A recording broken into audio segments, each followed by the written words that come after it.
Antoine, est-ce que vous pouvez vous présenter votre domaine?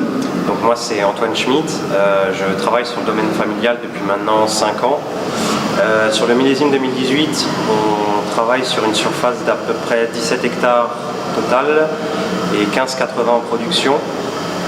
Et donc la particularité de notre domaine, c'est étant situé à Hauts-de-Rotte, on va avoir 50 à 55% de notre production qui sera dédiée à la communale Hauts-de-Rotte qui est du rouge. Et donc un peu une exclusivité en Alsace. Je crois savoir que vous êtes en conversion actuellement. Est-ce que vous pouvez nous en parler un petit peu? Alors le millésime 2018, il est très spécial pour nous.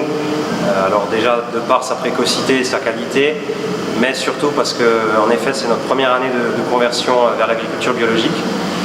Et donc voilà, c'est un projet qui nous tenait à cœur depuis un petit moment et on a mis un peu de temps à se décider. Mais voilà, on voulait être prêt et maintenant on se lance dans l'aventure. Vous avez parlé du millésime 2018, on va tout de suite rentrer dans le vif du sujet. Qu'est-ce qu'il en est pour vous du millésime 2018?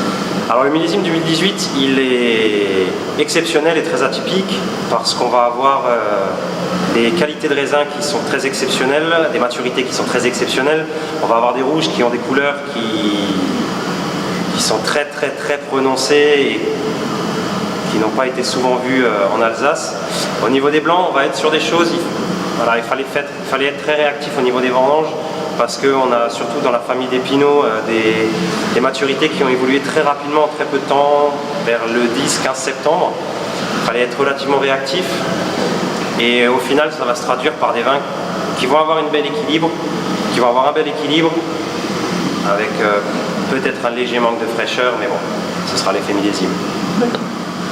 Vous y faisiez allusion avant, le rouge c'est votre spécialité. Est-ce que vous pouvez justement nous en parler? Alors la communale Hauts-de-Rotte, c'est une appellation communale qui est reconnue depuis 2011. La communale s'étend sur à peu près 38-40 hectares, donc sur les communes d'Hauts-de-Rotte et d'Aubernais, parce que le banc d'Hauts-de-Rotte est coupé, appartient aussi en partie à Aubernais. Et c'est le seul banc communal d'Alsace qui n'est planté qu'en pinot noir. Du coup, nos rouges vont être vendangés à la main. Cette année, on a pris le pli de n'utiliser que des bottiches, de ne pas utiliser notre benne à vendange, du fait de la maturité, de la précocité du millésime, parce que notamment dans la famille des pinots et surtout des pinots noirs, on avait des peaux qui étaient très fines et qui se détachaient très facilement de la partie végétative de la rafle. Donc on a tout emmené en bottiche. On va égrapper 100% de notre vendange. Sur 90% de notre production de rouge, on va faire 10% en vendange entière. Et une fois cette vendange égrappée, on va faire macérer donc les baies, les pépins, les peaux, la pulpe. On va faire macérer ça pendant une douzaine de jours, avec 1 à 2 opérations par jour de remontage et de pigeage. Et après ces 10-12 jours, on va procéder au décuvage, c'est-à-dire qu'on va pomper le jus qui se situe au bas de la cuve. Et une fois le jus pompé, on va sortir à l'aide de fourches la vendange restante qui va passer dans le pressoir pour un léger pressurage. Cette année, on a pris le pli de ne pas presser totalement nos mares, aussi bien en rouge qu'en blanc, parce que les maturités sont telles qu'on a une petite amertume qui s'est développée. Et pour éviter d'extraire cette amertume, on a choisi de ne pas presser nos mares jusqu'au bout. Et une fois que cette opération est effectuée, ils vont loger pendant quelques semaines encore dans les foudres qui sont derrière moi pour finir leur fermentation alcoolique ainsi que leur fermentation malolactique et ensuite démarrer leur élevage qui se poursuivra au moins jusqu'à l'été de l'année prochaine. Et donc après c'est des vins qu'on retrouve en bouteille. Vous disiez que ça faisait une part importante de votre chiffre au niveau d'exploitation. Ça représente combien de bouteilles en production le pinot noir?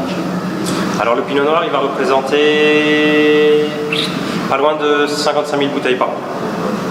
Donc sur une production qui avoisine les 100 000 à peu près, vraiment compris. On arrive presque au bout, on va peut-être parler des petites nouveautés qui vont arriver au sein du domaine, puisqu'on parlait bouteilles. Exact. Alors 2018, la nouveauté c'est la première année de conversion, on a choisi vraiment de se concentrer là-dessus, plutôt d'essayer de créer un nouveau vin. On va d'abord se concentrer sur ce qu'on a l'habitude de faire, ce qu'on sait faire pour les faire correctement. Les nouveautés seront de l'année 2017, on va avoir donc le premier qui sera la cuvée de la Reine, qui est un rouge qui a fait une macération ainsi qu'une fin de fermentation dans un foudre.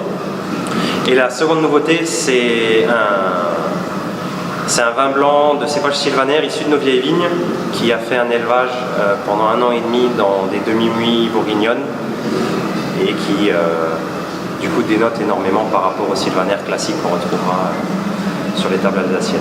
Et donc pour les amateurs, c'est des vins qu'on peut retrouver à partir de quand chez vous? Alors c'est des vins qui seront en vente, alors la cuvée de la Reine sera en vente qu'à partir de février de l'année prochaine. Elle finit son élevage jusqu'en février. La cuvée blanche qui s'appelle le Gentleman, celui-là sera en vente à partir de début octobre. Merci beaucoup.